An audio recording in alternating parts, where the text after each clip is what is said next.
Hello and welcome to another one of these Big Herb Does FM tactics. This time we're going to look at training. Training is one of those things that nobody really likes getting into, do they? You always let your assistant get on with it. But there's some interesting stuff you can do with it. Definitely if you're playing a longer term save. Definitely if you're working with smaller teams. I usually do lower league management saves in my personal saves. Obviously I've got the West Ham Directors Challenge going at the moment. So they're a nice big team which makes it nice and easy. But I'll give you a quick one. It'll be a quick video, just what I do with training and how I use it just to supplement the tactics work that I've done previously. So when I come into a team for the first time, depending on that team, I'll probably try and split this into. If you come into a big team like West Ham, it's very easy. You can kind of let your assistant run it. You've got enough coaches there.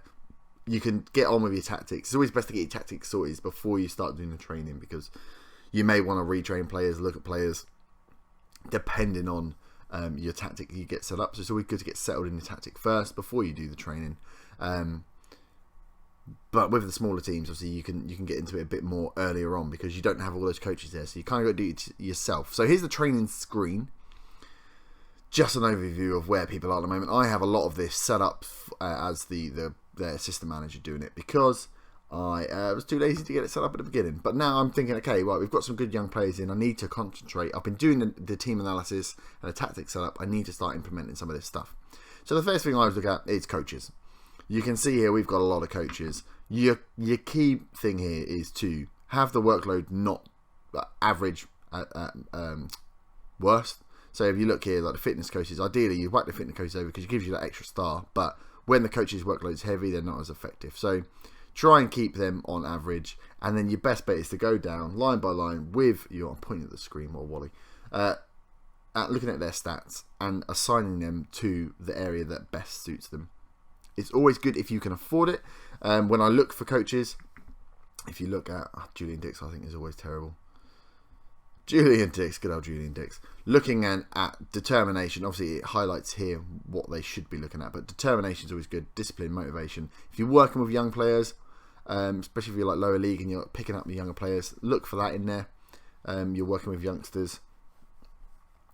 They're the kind of the base stats, and then you've got your attacking, defending, fitness, mental, tactical, technical, and you can go and find out which ones need for those. I think like obviously attacking and defending are fine, but I think shooting is attacking and technical, and some of the other ones double up. So when you're looking to recruit scout coaches, depending on what you're allowed from your staff quota, if you look at your staff, they'll tell you I'm allowed 9 coaching staff. You then can analyse out and say, okay, well, for smaller teams, you probably want one goalkeeping coach, one fitness coach, and then a couple that fill out. It's always nice to have them on singles things, so have them doing the one thing, and then if possible, you have a utility coach that you whack on everything, who will bring down the workload. That's the way I approach it, because then you get the star rating up, you get the good guy training, but you use a utility coach just to kind of, across the board, provide some support on the areas that are heavy. But you can do with this what you want.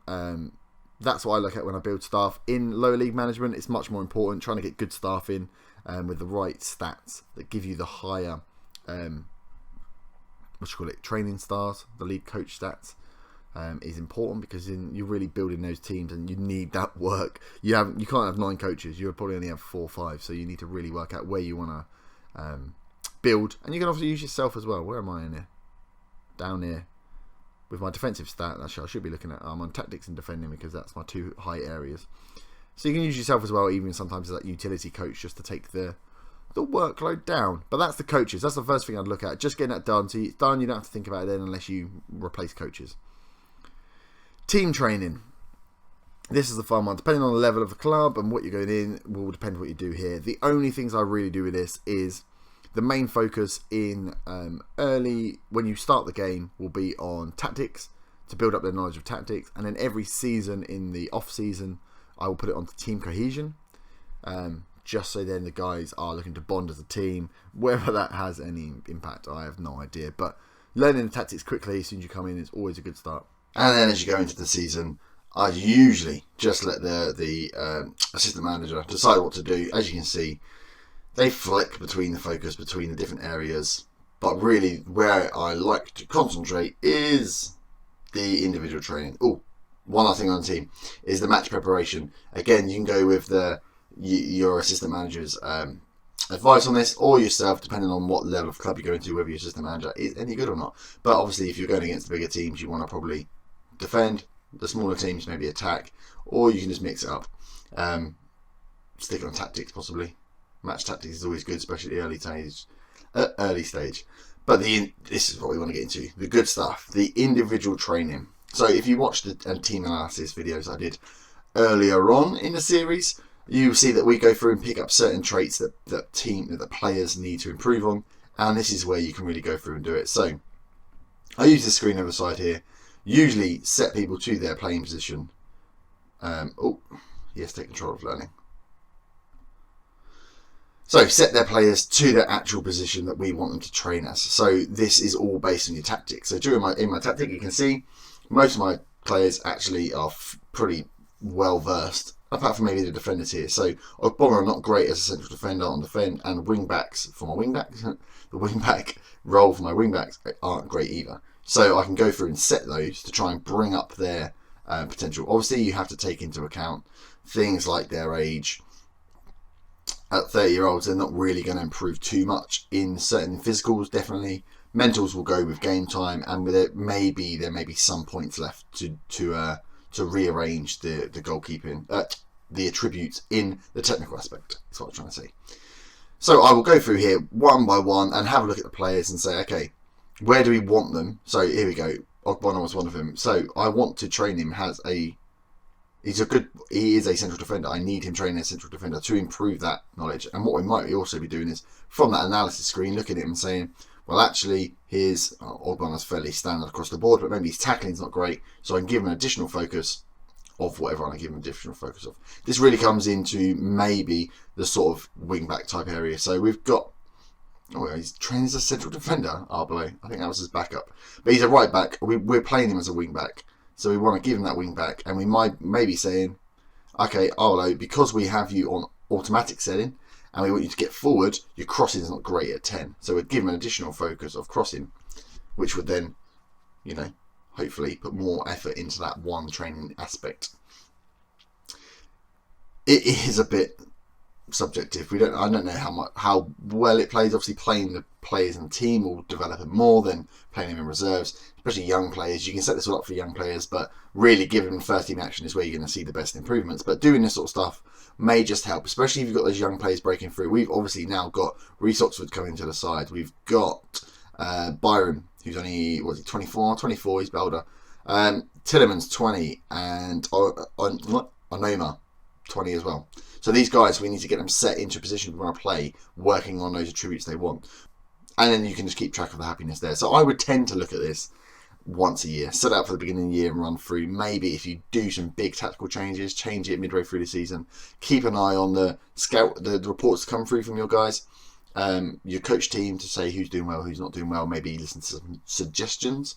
And then obviously if you do some prize analysis or some team analysis, and you're like, oh, this player, his crossing is crap, or the distribution of Adrian's distribution was crap. Well, okay, let's have a look. Is there something we want to improve on here? Is it passing? His passing's crap. If we want him to be a ball-playing goalie, do we work on that? And it's very difficult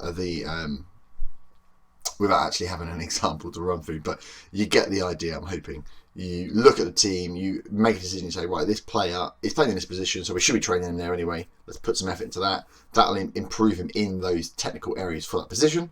That would hopefully make him fit into the team and the tactic much better, which is great when you've got players that kind of out, when you've got like central midfielders or attacking midfielders that aren't quite used to it and you want to play them a certain way, you can try and train them that way. Obviously, it's better to get in younger with these players because once they get older, their tactics, they haven't got enough points left to really change or scope too much. The other interesting one is young players. If you've got good youth prospects and you want to be at a club for a long time, and you're looking and you're saying that stats, actually this guy's a central midfielder but would be much better suited as a winger, get in early, get him when they're 16, 17, try and train him as a winger from here and building that stats. Obviously you need to play them then as a winger as well to really turbo boost and cement that new position. But maybe based on the stats you're looking at and saying, and the game's quite good at giving you the stats. If you go into the team screen, you can highlight the roles and see what they should be good at. So you might be picking up those young players and saying, actually, this guy should be playing here. So I'm going to train him to make sure he's at least when he's training there, he's getting more proficient, and then game time on top of that will turbocharge him. So I need to do this for my West Ham team, so I will go through and do this, but obviously off screen. That's really it for training. Training is a nice simple little one. Get in, get your coaches sorted, get them so you've got a decent star rating across the board. Get in your team. If you've got a good enough assistant manager, let them do that just to cycle it. But beginning of the season, team cohesion on a new season, or for the very first new team, a new tactic, get them doing the tactics because you need them to learn them as quick as possible. And then go through, set your individuals set them onto the positions in which they're playing. If they're not if that role isn't suited to them, you can use the training to really help them boost their progression in that way. Hopefully you got something a little bit useful out of this video. It's a short one, but it's an area we need to cover. And we'll be doing, obviously, these little training tips and sort of guide videos when I come up against them in my save. So I'll be using my West Ham team as the dummy for it.